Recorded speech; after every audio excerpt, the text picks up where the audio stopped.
Good morning, Earthlings. How you doing today? Josh Poet with you, First Contact Radio. Welcome to the show. Welcome to Earth. Welcome, welcome, welcome. Alrighty, what do we got going on here today? We're going to start with our dream spell date for today. It's a blue-colored day, the blue rhythmic storm. Blue is the color of transformation. The rhythmic tone is tone number 6. It's called the rhythmic tone of equality. And the daykin and the guide for today, because we are at 11-tone day, are both the same. And that is the storm. The storm is all about a self-generation of energy. It's catalyzing energy, bringing it together. Just think of before a big storm. All that energy is gathered and then it is released as the storm itself. The phrase for today is I organize in order to catalyze balancing energy. I seal the matrix of self-generation with the rhythmic tone of equality. I am guided by my own power doubled. On the Gregorian calendar, it is Thursday, September 29th, 2011. Now this widget I just read from, it's a free download, firstcontactradio.com, right-hand side of the page, and there you can find it. Alrighty, so there you go. That's what we got for today. Now, Dirk Bradshaw is with us, and he has a story about cold fusion. So check this out. I'll be back.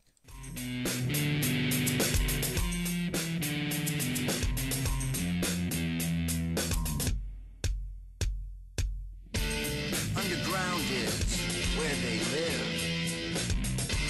In the bases that are secretive. We're not supposed to know where they come from or where they go. And if you ask our leaders today... Hey there, boys and girls. Welcome to the Cosmic News with Dirk Bradshaw. I am Dirk Bradshaw. And tonight, cold fusion, although virtually ignored by mainstream academic research, has continued underground through the efforts of brave and dedicated scientists. I am now pleased to bring you the technological and theoretical breakthrough we've been waiting for. Clean, virtually inexhaustible energy in the form of seawater. Let the cold fusion revolution begin. 1 teaspoon of heavy water has the energy content of 300 gallons of gasoline. You could go 55 million miles on a gallon. There's enough deuterium fusion fuel in the top 1 foot of seawater in the San Francisco Bay to supply all of mankind's projected energy needs for the next 50 to 100 years. And you wonder why the Federal Reserve Corporation has been suppressing it, since their petrodollars and their power is backed by oil. That's tonight on the Cosmic News. Stay tuned. You're going to want to know this.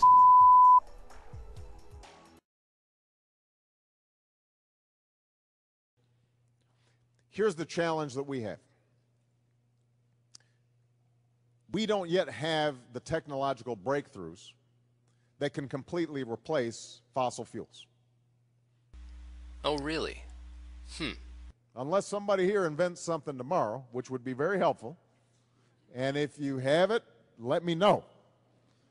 We'll get it going right away. But Mr. President, the U.S. Navy should have already briefed you on their recent alpha scanning detection of tritium byproducts produced by SPA-WAR, the U.S. Navy's Cold Fusion Research Center.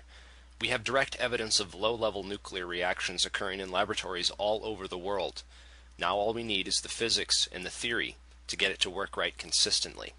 Mr. President, I have it, and now I am letting you know, so you can get it going right away. I think you said it best. we can't drill our way out of the problem. That's why we've got to get moving on this clean energy. It's one of my highest priorities, and I think it's got to be one of our highest strategic priorities as an economy. It has the potential of being an enormous growth industry. Oh, you ain't kidding. This is a revolution that has been long overdue. Cold fusion has been like a genie, shrugging at all of our scientists, who haven't figured out that he only appears when you rub the lamp, and he doesn't appear unless you rub the lamp. The only problem is that the cold fusion reaction is a bit more complicated than rubbing a lamp. For one, it only seems to occur at or around the 50 nanometer dimension, meaning that precision nanotechnology will be needed to produce working reactors. Defective palladium cathodes created a wave of experimental skepticism when laboratories found that they could not reproduce the reaction. This was due to impurities within the metal, which changed the lattice structure and thus shifted the dimensions of the lattice. The stimulation frequency was also a key factor in catalyzing the reaction. But more importantly, understanding the relation between the 50 nanometer dimension and the 14 megahertz stimulation frequency.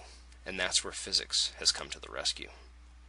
In the book What is Quantum Mechanics by the Lex Foundation, a team of scientists explain the deepest mysteries in quantum physics, namely the fine structure constant and the velocity of the quantum transition. These scientists explain that if the velocity of the quantum transition were known, it would solve all kinds of problems in modern quantum theory. They were correct. This velocity of quantum transition was revealed to us in the last place that the theoretical physicists were seriously considering. The key to cold fusion is artificially stimulating atoms into a state of artificially induced quantum transition, while squeezing them tightly together within the confines of a 50 nanometer lattice structure. While stimulating these atoms at their resonant atomic velocity of 1,094,000 meters per second, or 2 over 137 times the speed of light, the strong nuclear fields which bind the atom slip out of alignment, thinking they are absorbing a photon, but instead two nuclei are absorbed into one, and fusion proceeds. Cold fusion is here.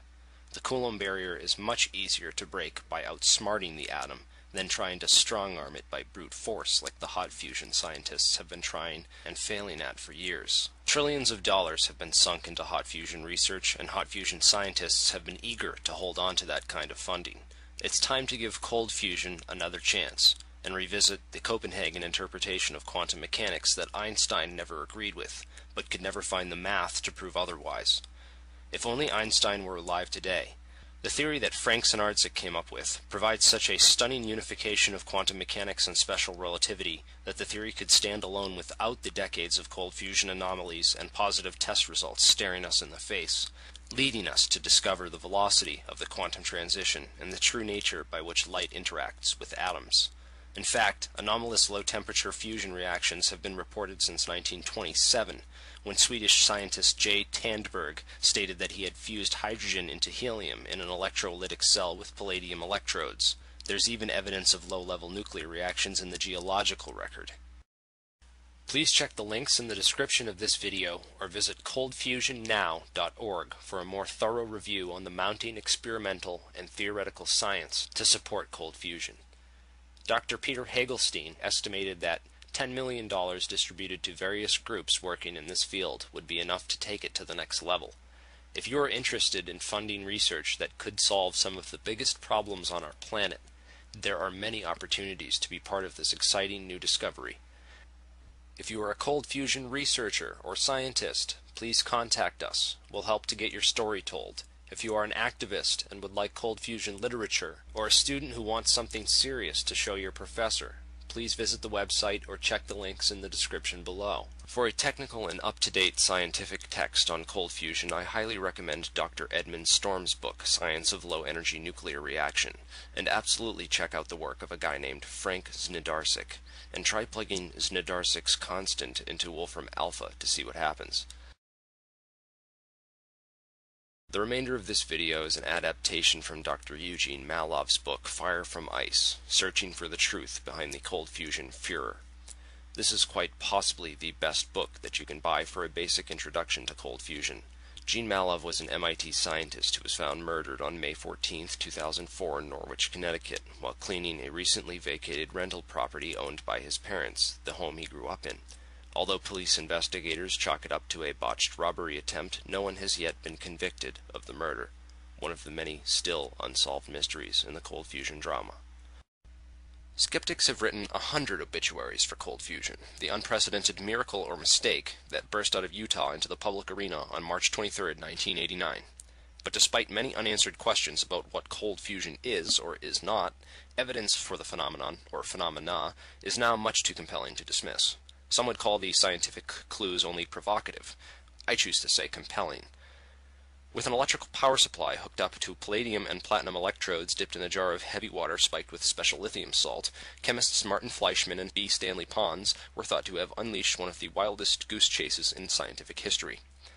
Now there is a significant possibility that they have discovered a quite revolutionary phenomenon, that, along with hot fusion, could conceivably turn the world's oceans into bottomless fuel tanks. Cold fusion is very likely to be real after all. Despite many roadblocks that arose against confirming it as a new physical phenomenon, it is now here to stay. For a time, negative experiments and widespread skepticism seem to have put cold fusion permanently on ice. Incredulity still runs deep. But cold fusion research is now very much alive in laboratories far and wide. It moves forward through those scientists with intense curiosity and courage to pursue these studies in face of mountains of ridicule.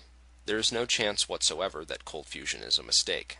There is exceedingly remote possibility that cold fusion is a collection of many mistakes made in nuclear measurements of many different kinds, in heat measurements of great variety, and in all manner of controlled experiments. But to believe that hundreds of scientists around the world have made scores of systematic mistakes about the nuclear and the nuclear seeming anomalies that they have reported is to stretch credulity to the breaking point, to distort the meaning of scientific evidence to absurd limits. Cold fusion is not pathological science, as many have charged, but for critics to continue to describe it as such, or to ignore it, is completely pathological. Current evidence suggests that nuclear processes are actually at work in what first seemed to be merely tabletop chemical experiments. This is absolutely shocking, and the root of widespread disbelief in cold fusion among scientists. It is really quite amazing by what margins competent but conservative scientists and engineers can miss the mark when they start with the preconceived idea that what they are investigating is impossible. When this happens, the most well-informed men become blinded by their prejudices and are unable to see what lies directly ahead of them. Arthur C. Clarke, Profiles of the Future. Cold fusion phenomena are now seen in very dissimilar but related physical systems: pressurized gas cells, electrochemical cells with molten metal salts, and metal chips and films alloyed with fusion fuel. To an extent, the phenomenon has remained not repeatable at will, but repeatable, to be sure, in a statistical sense, and sometimes now with very high confidence. The same has been true in the early development of certain solid-state electronic devices as well, don't forget. The measurement of power in the form of heat coming from some cold fusion cells is extraordinarily impressive, tens to over 1,000 times the energy that could emerge from any conceivable chemical reaction. If the numbers from some experiments are to be believed, they add up to tens and even hundreds of kilowatt-hours coming from each cubic centimeter of cold fusion cell electrode material, about the volume of a stack of 2 pennies. You know what a kilowatt-hour of electricity is when you pay for 10 100-watt light bulbs turned on for 1 hour, or more vividly, a kilowatt-hour is the energy of motion in a 4,000-pound car traveling at 140 miles. A 1 megawatt coal-fired power plant uses about 20,000 rail cars of coal per year to run it. A 1 megawatt cold fusion power plant would only require half a ton of heavy water per year. Furthermore, and most important, there is now a theoretical basis to begin to understand these apparent cold fusion phenomena. Through a sometimes tortured, contentious process, the truth ultimately triumphs in science. This is scientific research done in the real world, not by idealized textbook prescriptions. Science is not conducted by pull, nor by appeal to authority or public opinion, nor always shackled to an imperfect and occasionally obstructive peer review process. Science proceeds through dogged, experimental, and theoretical effort. Now that many more facts are available, and the furor has quieted down, the cold fusion drama can be revisited in its delicious and delirious detail. The story of cold fusion is a human drama. There were fights to publish and to forestall publication, issues of priority of discovery, funding matters, misinformation and disinformation, rumors that became fact, questions of academic standing, and even allegations of scientific deceit. The hard lessons in science learned in the quest for cold fusion will depend on the ultimate resolution of the scientific questions. But whatever the outcome, some things are already quite clear. Number 1. Spectacular resistance to paradigm shifts in science are alive and well. Plasma fusion physicists were extremely reluctant to consider new fusion mechanisms, even though they knew very well that the environments of electrochemical cells and palladium metal atomic lattices were remarkably different from the high-temperature gaseous systems to which they were accustomed. Number 2, majority does not rule in science. It is a gross mistake to draw conclusions about the validity of reported findings by polling the membership of this or the other scientific organization or panel. Number 3, Irving Langmuir's rules for identifying so-called pathological science are best retired to the junk heap for prejudice and name-calling. Number 4, Occam's razor is too easily forgotten. In science, the simplest unifying theory or connection is often the most appropriate. Better to have a single explanation to bridge a host of apparently related phenomena than to concoct Baroque excuses for why multiple independent experiments may all be systematically incorrect. Any possible nuclear effect, even a tiny suspected one, such as low levels of neutron particle emissions, seemingly unconnected with the heat production, should have been a tip-off that other puzzling and erratic effects in similar physical systems might also have something to do with nuclear phenomena. Number 5. Use extreme caution in dismissing experimental results just because theory suggests that they are impossible. Theory must guide science, but it should not be allowed to take the driver's seat, especially when exploring the frontier. Number 6. The fear that possible scientific error would be ridiculed, or worse, interpreted as fraud, is stultifying. A witch hunt against cold fusion affected researchers. Some who wanted to work in the field did not get involved for fear of scorn. Others hid positive results from colleagues, anticipating career problems. And some laboratory managers refused to allow technical papers to be published on positive results obtained in their organizations. Most incredibly, some scientists publicly decried cold fusion while privately supporting its research. Number 7. The peer review process by which articles make their way into journals is not infallible. While peer review is meant to act as a filter against spurious results and sloppy science, mismanaged or unchecked, it can be a tyrannical obstacle to progress as well. It is unwise to be persuaded by the editorial position and selection of technical articles that appear in a single well-respected publication. And finally, number 8, vested scientific interests are not easily persuaded to share their resources. Too small a total funding pie, in this case limited federal expenditures for energy research, led naturally to rivalry and anti-scientific tendencies that would have moderated with a policy of broader research support. The hot fusion fraternity, like any scientific community with its back to the wall, may find it difficult to draw impartial conclusions about a perceived threat to its dominance. And if you want more, you'll have to read the book. This video is dedicated to Dr. Eugene Maloff and the future of cold fusion research and development as a viable source of alternative energy. The cold fusion revolution is alive and well, resurrected from its grave and ready to make a comeback. But we can't do it alone. We need your help. Send this video out to as many people as you can. Help us get the word out there. Give cold fusion the chance it needs to prove itself, and I promise you won't be disappointed this time. The science is real, and to ignore the mountains of evidence in front of us is to gamble away the promise of a clean energy future that might have already happened if it weren't for attitudes and ignorance. Thank you. Oh, man, I can't believe it's over. Where does the time go? Well, I see the fat lady's off the stage. She's looking right at me. It's time for me to go put her to bed. I hate goodbyes. So instead I'm going to say, until we meet again, I'm Dirk Bradshaw for the Cosmic News. Wake up. What if our government was responsible for some of the greatest crimes against this nation? Would you really want to know? These are big questions, but these questions deserve answers. It's time to demand the truth. People should not be afraid of their governments. Government should be afraid of people. 9/11 was an inside job. Kennedy was killed by the CIA. Jimmy Carter saw a UFO. Answers to secrets you need to know. So wake up, wake up, wake up, wake up. Wake up, wake up, wake up.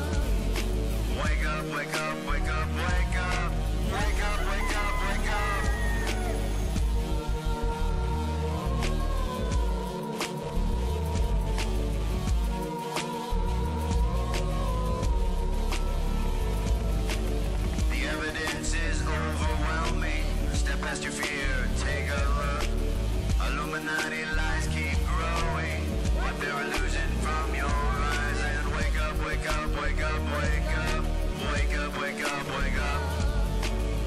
up, wake up, wake up, wake up. Wake up, wake up, wake up.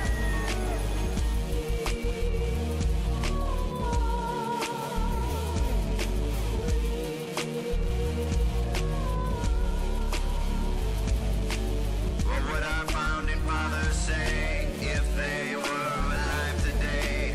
Must be turning in their graves. Redcoats are coming, big brother's watching. Wake up, wake up, wake up, wake up. Wake up, wake up, wake up. Wake up, wake up, wake up, wake up. Wake up, wake up, wake up. One if by land and two if by sea, and I on the opposite shore will be ready to ride and spread the alarm through every Middlesex village and farm. Whenever any form of government becomes destructive of these ends, it is the right of the people to alter or abolish it. When a long train of abuses and usurpations, pursuing invariably the same object, evinces a design to reduce them under absolute despotism, it is their right, it is their duty to throw off such government and to provide new guards for their future security.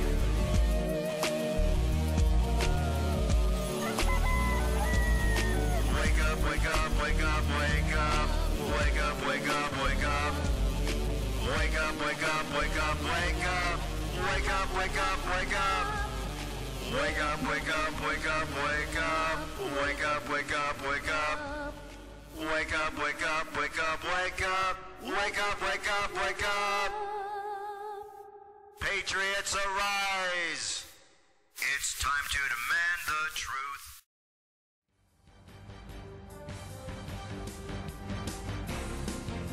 This is the UFO News with Joshua Poet. All right, Dirk, thank you very much. This is Josh. This is the UFO News for today. So we got 4 or 5 stories for you here. So the first one comes to us from the Examiner. Series of strange lights cross Boise, Idaho skies. Roger Marsh wrote this one. A Boise, Idaho witness reports multiple strange lights over cities. Night sky, according to recent testimony from the MUFON Witness Reporting Database. The witness was outside along West State Street looking south when a bright yellow light moved past St. Luke's Hospital to the east with flashing lights that resembled track lights on a plane. They were more sporadic and appeared to be running side to side as if down the side of a vessel. But after the light made an odd maneuver, after making its furthest approach, St. Luke's, it climbs in altitude slightly and then starts traveling in the opposite direction, the witness stated. Then another light was spotted that appeared to be scanning neighborhoods just to the witness's west, which appeared to be making sudden stops and jerking motions. But shortly, 2 more lights appeared. After this disappears behind some houses, I see an even brighter white light coming from the downtown area, heading west towards what now seems to be another yellow light in the west where the last one had originated.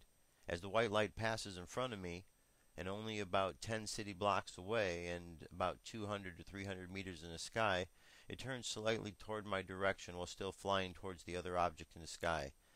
I can now see that it is very clearly 2 objects flying side by side at a very fast pace. As they get within a mile of the object, it flashes, and the 2 objects make a S-shaped retreat vertically away from the object and then head back east before disappearing. Alright, very interesting indeed. Our next sighting here comes to us from Russia. 6 orbs over Russia on September 28th. Okay, check these out here. Says this guy is shaking the video camera for the first minute and a half, so skip ahead to the non-shaky parts. Okay. Let's see what we have here. Oh, look at that one. That's pretty interesting. Okay, we've got definitely a multiple light craft. Was that 1, 2, 3, 4 lights around the front? Or that might be the back. 1 in the front. It's like a giant slice of pie, huh?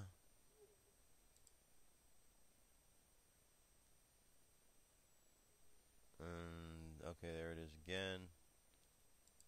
So interesting. I'm going to freeze it right there. Pretty interesting, huh? Definitely a triangle shape. His bottom edge isn't quite so straight across, which is interesting. Definitely an interesting kind of shape. And this was seen over Russia just the other day.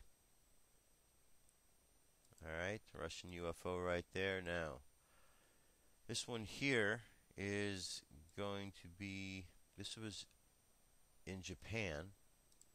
And according to this one, this was posted by Dutch Sense. And according to this, there's an anomaly. It says you can see the anomaly best in 3 cams at the same time. At 16 seconds shows all 3 at once.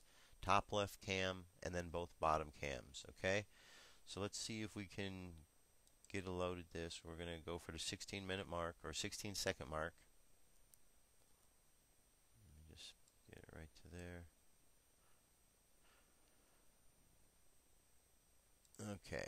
So, according to this, we should be able to see this anomaly in all 3 of these videos. Well, there is this right here. I don't know if this is what he's talking about. The blue flash. Well, there is something. Okay, right here, you can definitely see something over there as well. And he says in the upper left, top left. I'm not so certain if I see it up in this one here. Let's play a little bit more. Very interesting indeed. What do you think those blue lights are? Alright, very good. That's a good one here. And then back over to the Examiner. We have another Roger Marsh article here. Witness reports triangle UFO with glowing green lights. An Arizona witness reports a triangle-shaped object with 3 green glowing orbs moving north in a straight, slow, and steady formation over Torlito Mountain, according to the September 28th testimony from the Mutual UFO Witness Reporting Database. The glow from the lights was about twice as bright as a star in green, the witness stated. I have never seen a star that looks this kind of whitish green before. I was shocked when I noticed that it wasn't anything I was familiar with because there was a couple of sightings of UFOs a week or so before in the Tucson area. So I pulled over to check it out. The witness took a photograph. We have one image right here, as you can see. Let's get a bird's eye view of this.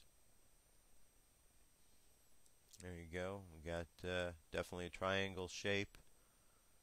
3 bluish green lights, and I'm not sure what these are, if these are backlights or something else, but very interesting indeed. Okay, and it says then the object disappeared. I'm pretty sure I lost sight of it because it went behind the mountain, but it just seemed to disappear. No town name was mentioned in the public portion of the MUFON report, which was filed on the 28th. The events occurred on the 27th, and Tortolito Mountains is located northwest of Tucson with an elevation of 4,652 feet. And then there was a second report filed with MUFON of the same object.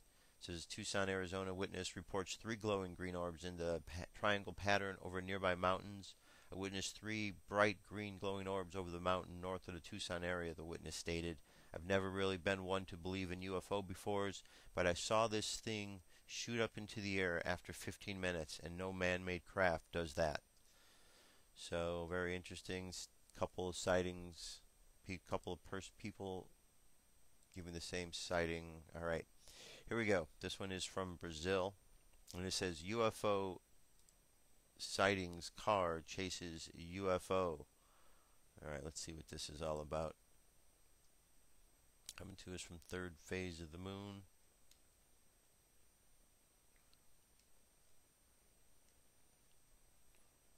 Alright, very interesting right here. Kind of looks like a bucket or something like that floating in the air.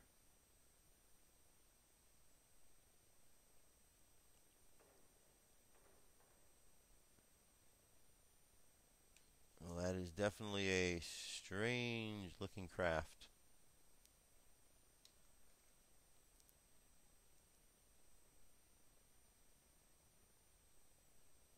Alright, I'm not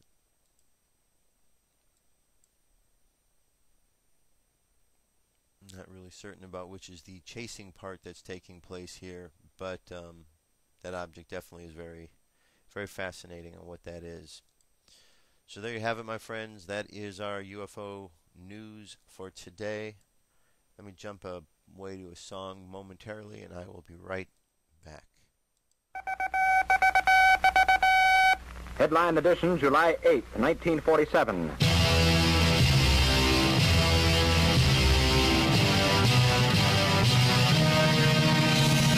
One day, I was looking to the sky. I saw it. Up above the clouds, it was a silver shiny disk floating high above the ground. Then I saw them waving to me. It was E.T. and his family. Something happened up the street from the ground. The sky had been shot, the UFO down. Roswell, he didn't make it home. Roswell, he didn't make it home. Alright, and I'm back. So, let's jump over to spaceweather.com. We're going to check things out right off the bat. See what our space weather is for today. Alright, here we go. This is important, folks. Today, a Mercury press conference is going to take place. Now, you've been hearing lots of stuff about Elenin, a lot of rumors, a lot of speculation, and now there's going to be a discussion from NASA or a press conference during the same time when this Elenin timeline is in effect.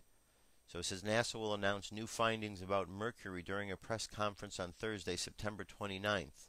Tune in at 2 p.m. Eastern Daylight Time to find out what the Messenger spacecraft has been learning about the innermost planet.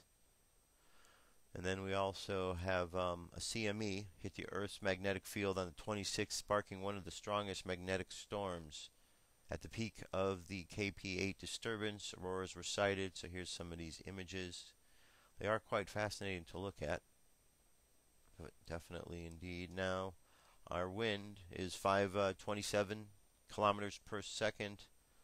Let's go down here. Let's see what our KP is for today. Our KP is only 3. The KP level 9 is the highest. The other day, we were actually at an 8 during the course of that storm that we had, this solar storm, geomagnetic storm. Today we're at a 3, so it's quiet, as you can see right here.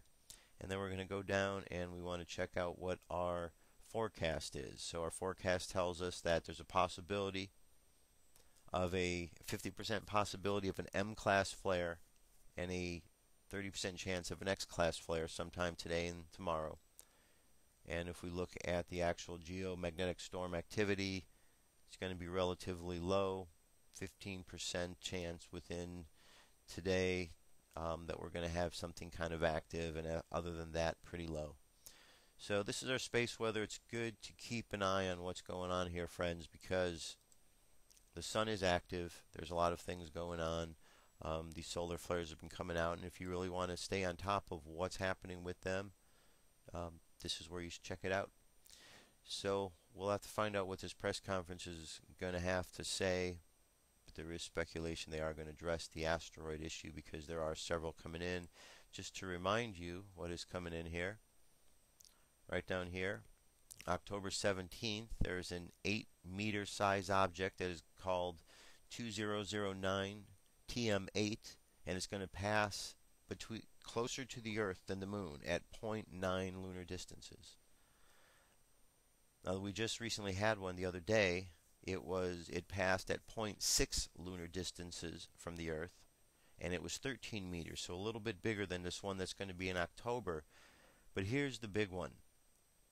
175 meters. That's about the size of 2 football fields. And that's going to pass at 8.8 lunar distances. So it's going to be definitely closer than the Moon. It's called 2005 YU55. So that is definitely a big rock. But again, it's probably not projected to hit us. However, NASA does want to come out and say something. And if you remember, over the past several months, NASA has come out with videos to tell their NASA family to prepare for disaster, things of this nature. So there's been a lot of speculation of what's going on.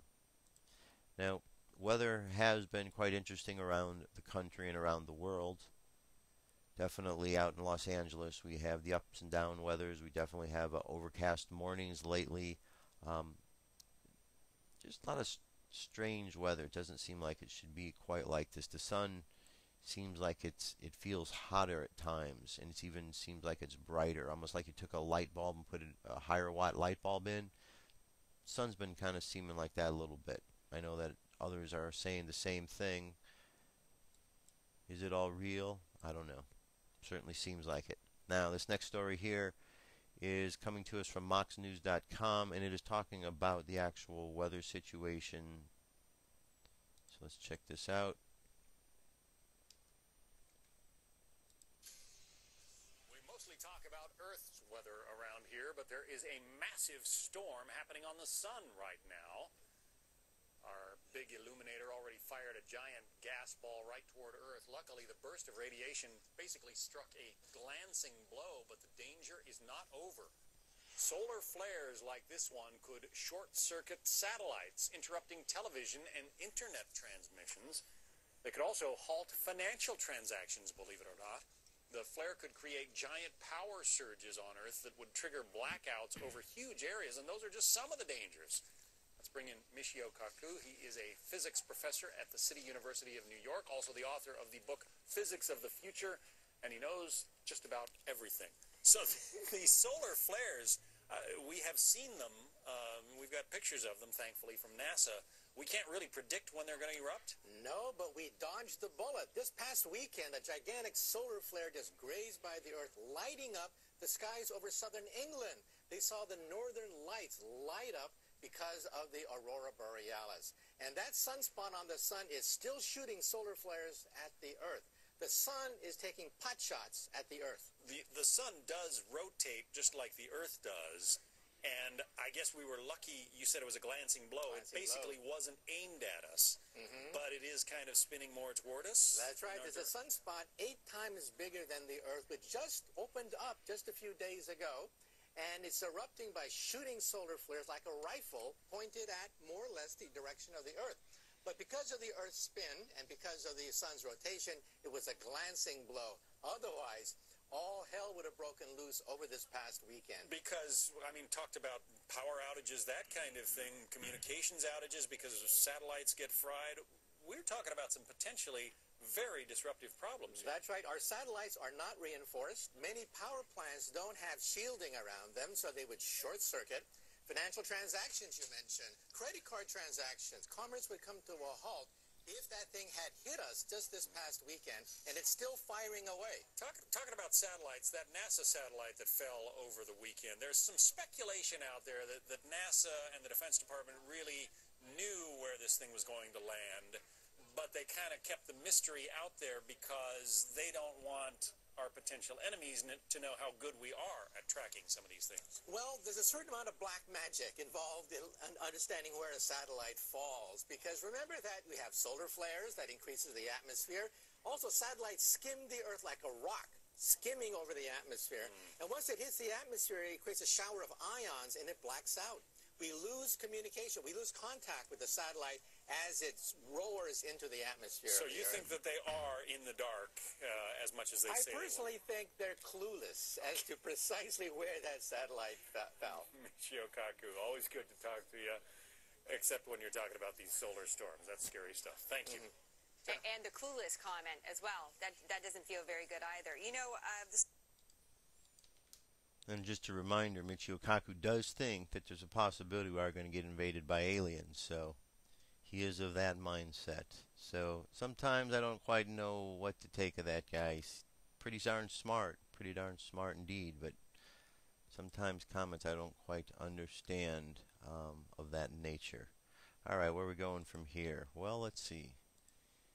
This is a article from Space, and it kind of backs up what he was just talking about, though. New forecast, sun superstorms could doom satellites. Alright, here's an image.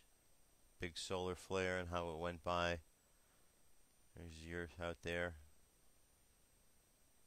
It says magnetic storms set off by the sun could pose a bigger threat than even thought to weather communication, military, satellites close to Earth. Right? This is just a report they read. Well, what would you do if, let's say, that a solar flare did hit one of our satellites, took it out, and we lost all communication for a while? Are you prepared? What would you do if you had no electricity? What would you do? Do you have candles so that you would have light at night? Or do you have any flashlights so that if it was dark you could at least get those going? Do you have maybe a generator that you could keep electricity going from that sort of a source? What about other things like water or food? How would you cook your food? Do you have food prepared that you don't have to cook? All these are good things to think about, because if something like this does happen, then it's always good to be prepared. Now, I want to remind you, this article here. Let me see here. There's an article that came out right here. Okay, just to remind you, a couple months ago, in June as a matter of fact, this article came out. Power grid experiment could confuse electric clocks. Now, the reason this article is important is because they've been preparing, as you can see, 624. So this has been in the works for some time, knowing that there was going to be a need to work on the power grid. So it says a year-long experiment with America's electric grid could mess up traffic lights, security systems, and some computers, and make plug-in clocks and appliances like programmable coffee makers run up to 20 minutes fast. A lot of people are going to have things break, and they're not going to know why, said Dimitrios Matsakis, head of the Time Service Department of the U.S. Naval Observatory, one of two official timekeeping agencies in the federal government. And it goes on to say down here what they're doing. Let's see here. The change is about making the grid more reliable, and that correcting the frequency for time deviations can cause otherwise unnecessary problems for the grid. So with these solar flares coming in, somebody did think in advance, and they have been preparing for this. So there have been experiments ongoing, and the very same things that they're talking about that could be messed up, TV, internet, so on, are also similar things that they talk about in here as well. So just keep you informed that, this is all in the works, what is happening, and there are people paying attention. And even if it seems like there aren't, there definitely are, because these kind of articles do come out and prove such things. Okay, now, our next story we're going to go to here, I don't know if you had heard this one, but this is an economic, well, this was an interview on CNN. You got to listen to this, because this really is putting in the face of the people. Crash, and it's going to fall pretty hard, because markets are ruled right now by fear. Investors and the big money, the smart money, I'm talking about the big funds, the hedge funds, the institutions, they don't buy this rescue plan. They basically, they know the market is toast. They know the stock market is finished. The euro, as far as they're concerned, they don't really care. They're moving their money away to safer assets, like treasury bonds, 30-year bonds, and the US dollar. So it's not going to work. We keep hearing that whatever the politicians are suggesting, and admittedly it's all been rather woolly so far, isn't right. Can you pin down exactly what would keep investors happy, make them feel more confident? That's a tough one. Personally, it doesn't matter. I'm a trader. I don't really care about that kind of stuff. I go with if I see an opportunity to make money, I go with that. So for most traders, it's not about, we don't really care that much how they're going to fix the economy, how they're going to fix the whole situation. Our job is to make money from it. And personally, I've been dreaming of this moment for 3 years. I have a confession, which is I go to bed every night, I dream of another recession. I dream of another moment like this. Why? Because people don't seem to maybe remember, but the 30s depression, the depression in the 30s, wasn't just about a market crash. there were some people who were prepared to make money from that crash. And I think anybody can do that. It isn't just for some people in the elite. Anybody can actually make money. It's an opportunity. When the market crashes, when the euro and the big stock markets crash, if you know what to do, if you have the right plan to set up, you can make a lot of money from this. For example, hedging strategies is one. Then investing in bonds, treasury bonds, that sort of stuff. If you could see the people around me, jaws have collectively dropped at what you've just said. I mean, we appreciate your candour, however, it doesn't help the rest of us, does it, or the rest of the Eurozone? I would say this, listen, I would say this to everybody who's watching this. This economic crisis is like a cancer. If you just wait and wait thinking this is going to go away, just like a cancer, it's going to grow and it's going to be too late. What I would say to everybody is, get prepared. This is not a time right now to wishful thinking the government is going to sort things out. The governments don't rule the world. Goldman Sachs rules the world. Goldman Sachs does not care about this rescue package, neither does the big funds. So actually, what I would actually tell people, I want to help people. People can make money from this. It isn't just traders. What they need to do is learn about how to make money from a downward market.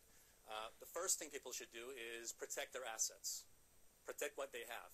Because in less than 12 months, my prediction is the savings of millions of people is going to vanish.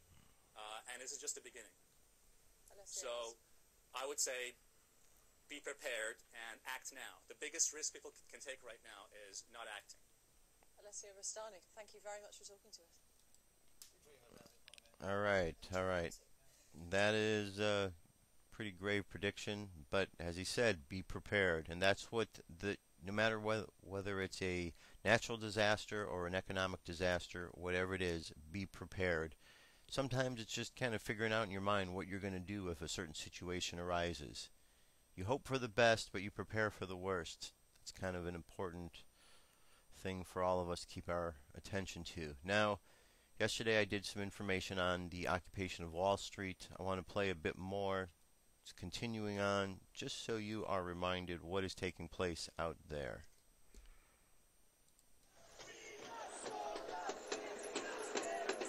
The name of their movement pretty much sums up what they are doing, occupying Wall Street. Well, just a few blocks away in a park, to be exact. But what are these young, energetic protesters looking to accomplish? This isn't necessarily a movement in the sense that we're used to. A lot of times there's a specific against the government, against a certain policy. But this is more of an outcry. It's against economic injustice in this country. Like many here, this is a first for Stephanie Engelbrecht from Philadelphia. She made the trip up to New York because she was discouraged going through the traditional channels to voice her concern about economic injustice in the U.S. Her generation is dealing with a serious lack of jobs in an economy where the outlook is bleak. I've written emails to congressmen and other politicians, and I feel like my voice writing letters and making phone calls is very small, and it's hard to really get anything done because of the way that big business and the extremely wealthy people control our legislative process. Even if this approach is a new thing for many of the protesters, they are well organized. People from around the world can donate money to the cause through the internet.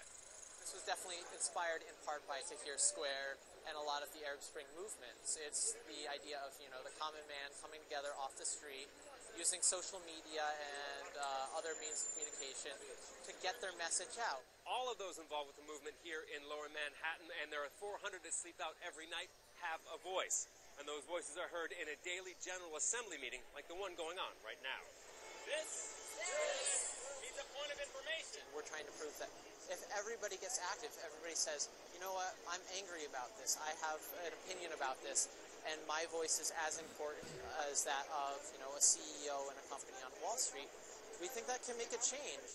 And taking the movement beyond Wall Street is the focus for now. But the main challenge for the protesters is still to make sure they're reaching the right ears within the government. And there's no clear sign that is happening yet. Scott Heidler, Al Jazeera, New York.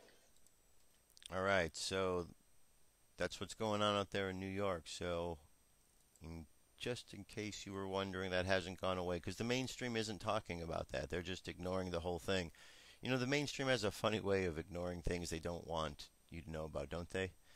It's fascinating. Ron Paul, and after the last debate that they had over on Fox News, they put a poll up on the website. I don't have the graphic right in front of me here, but he was winning. He had 39%. The next closest was Mitt Romney at 21%, and then behind him was Rick Perry, and then Herman Cain. And now, when you hear Fox News talking about who the top three are, they ignore Ron Paul completely. They've taken the poll down, so you don't even know that existed, and they talk about Mitt Romney, Rick Perry, and Herman Cain, who came in second, third, and fourth according to the poll. So, a strange way in which this country, and at least the political system, always wants to strive for those who are not the best, because the one who is the best, well, he gets ignored and doesn't get the press. But that's just Fox News in the mainstream, because he is getting press from other sources, and that is a good thing. All right, my friends, we've come to the end of the show. Time for our moment of meditation. So go ahead, my friends, and clear your minds. Relax.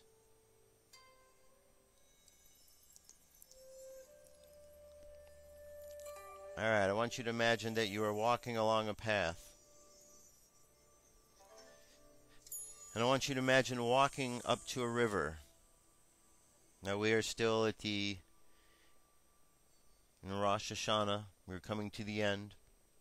So I want you to imagine yourself walking up to a river. And in your pocket are breadcrumbs. And these represent your doubts and your fears, all of your problems and challenges. All of these things of the past that no longer serve you. And imagine now reaching in and taking them out and emptying all of these things out of your pocket. Just letting them float away. And feel how much lighter you feel, having released all of these energies that have been holding you back. Worn out patterns and habits. Doubts and fears, all floating away. Now, as you're walking along the path, and you got the sun shining down on you, imagine all your chakras are activated, starting with the bottom of your spine, red, moving the energy up to the chakra above it, orange, up to the chakra above that, yellow, above that to the heart chakra, imagine green, to the throat chakra, imagine blue, up to the third eye, right between the eyebrows, imagine violet, and then in the top of your head, imagine the color indigo, which is light purplish violet, turning into white as it goes into the sky, and you're connected above and below. So just be aware of this connection to the cosmos and to the earth.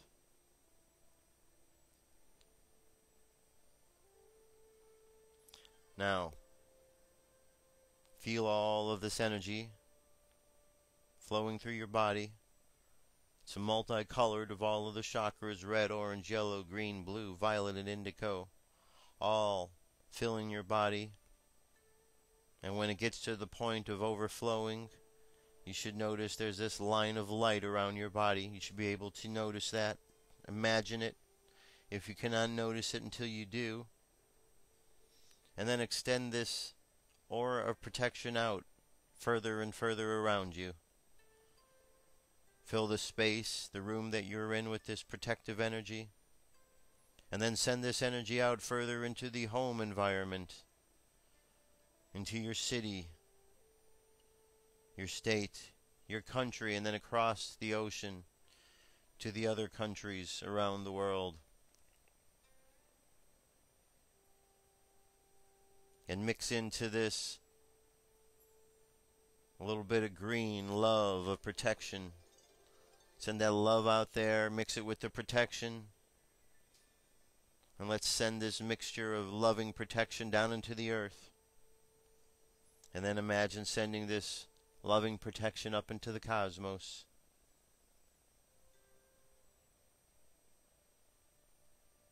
Sending peace and blessings to the space brothers and sisters that are up there,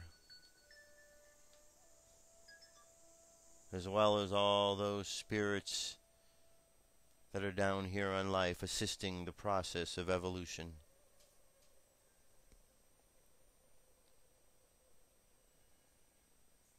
Now,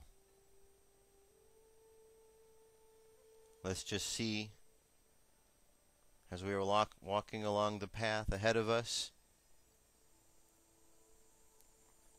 we see a line in the sand. And once we cross that line, we've stepped into the new beginning, a new opportunity. So see yourself stepping over that line into your new life, into a new year, into a new day. Having let go of all of the doubts and the fears and the worries and the things of the past, walk forward confidently.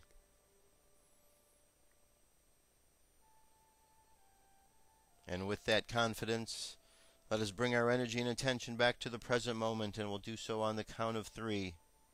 3, coming back to the present moment, filled with absolute confidence.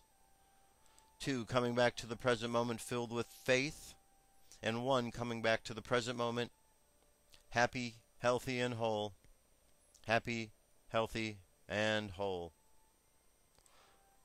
And that's it, my friends. That's our meditation and prayer. That's our show for today. I thank you very much for listening and all of that good stuff. So for Dirk Bradshaw, my name is Josh Poet. Be safe out there in the world today. Pay attention to what's going on. And if anything strange does happen, keep your wits about you. We're all in this together. We're all going to make it through. We just got to keep remembering that. I'll talk to you tomorrow. Peace. I'm out of here.